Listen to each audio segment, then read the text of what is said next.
Bom.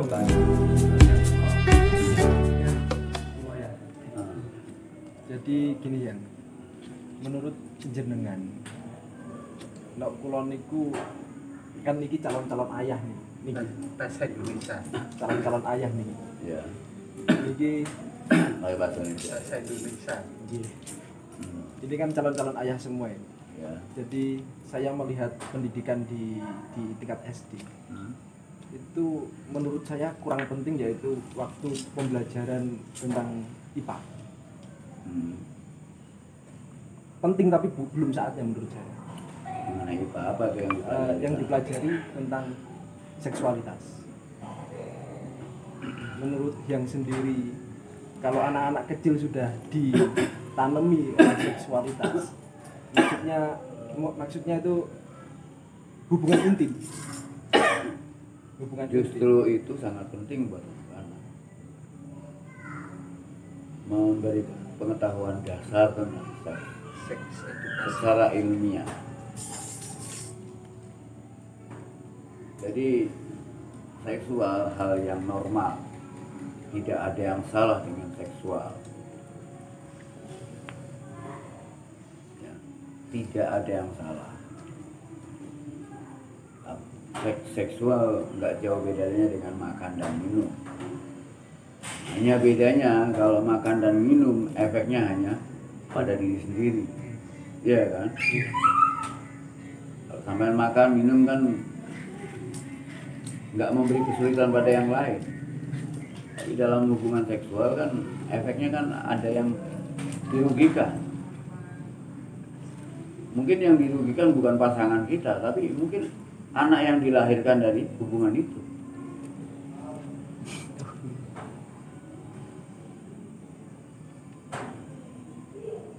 Nah ini kan efek-efek yang nggak bisa apa alam semesta ini akan diisi dengan manusia-manusia yang belum layak jadi manusia.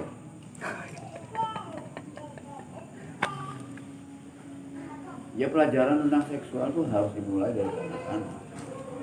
Tapi pendidikannya harus baik, harus tepat, dengan memberi kesadaran bahwa hubungan seksual itu normal.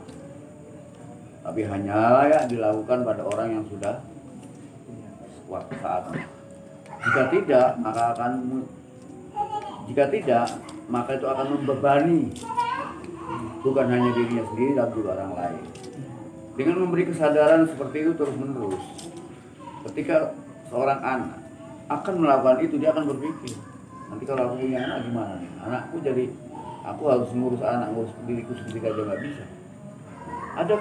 Jadi yang kita tingkatkan kesadaran seperti itu, sehingga dia mampu menghindari hubungan-hubungan semacam itu dengan kesadaran, bukan dengan ditakut-takuti dengan mengatakan bahwa seks itu kotor, ini dosa, gini, bukan dengan seperti itu. Itu zaman dulu. Saat ini harus dengan penuh kesadaran. Karena dengan cara dulu juga banyak gagalnya. Semakin orang dilarang, semakin penasaran. Apakah mampu? Apakah harus dengan kita bikin pagar? Ini perempuan di sini, laki di sini. Mereka bisa loncat. Hanya dengan membangun kesadaran diri yang cerdas. Itu tingkatkan. Bukan dengan menakut-nakuti dan menjelek-jelekan seksual itu sendiri. Sehingga kita punya gambaran yang jelek tentang seksual. Sampai-sampai dalam Islam pun sampai-sampai untuk menghindari hal itu harus pakai jilbab, harus pakai gini gitu. Padahal orang kalau disuruh telanjang semua gitu, malah biasa aja. Hah? Iya. Yang bikin penasaran kan setengah telanjang. Begitu telanjang, oh sama. Makan nggak enak. Biasa baik. Malah ngeludok. Nah, kalau di Arab sampai harus pakai jilbab gitu. Nah, di sana yang namanya hubungan seksual itu seperti gimana? Di sana tuh hampir dulu ya zaman sebelum Nabi Muhammad setiap keluarga kaya itu minimal punya harem sampai 300 orang. Ada yang sampai 800 orang. Satu keluarga itu bisa pakai semua. Dari mulai cucu sampai kakek-kakek ini bisa saja menggunakan satu wanita yang cantik yang sama. Pakai semuanya.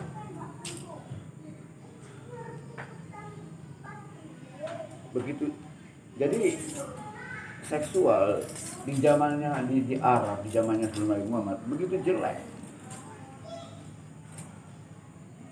Itulah yang melatar belakangi sehingga munculnya Islam harus begini, harus begitu. Karena dilatar belakangi oleh kehidupan orang Arab di sana. Yang sebetulnya itu bukan persoalan kita di sini.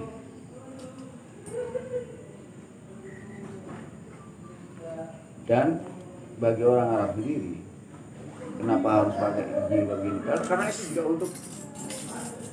untuk mereka tuh hampir merasa bosan dengan perempuan. Ya. Sehingga dirangsang dengan ditutup. Dia penasaran terus dan akhirnya terangsang terus. Akhirnya agar tidak terangsang dengan sejenis.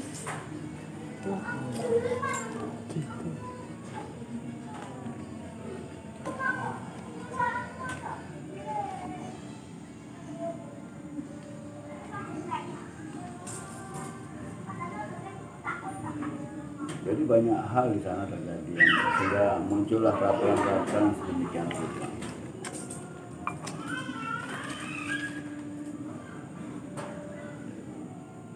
Justru dengan berpendidikan seksual di saat anak-anak itu penting. Hanya perlu bagaimana cara mendidiknya agar anak punya kesadaran. Cara mendidik yang tepat. Iya. Penyampaian. Ya, penyampaiannya gitu.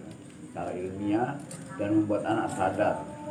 Bukan karena takut neraka atau surga, tapi betul sadar bahwa apa yang dia lakukan akan membuat dirinya terbebani dan orang lain pun terbebani.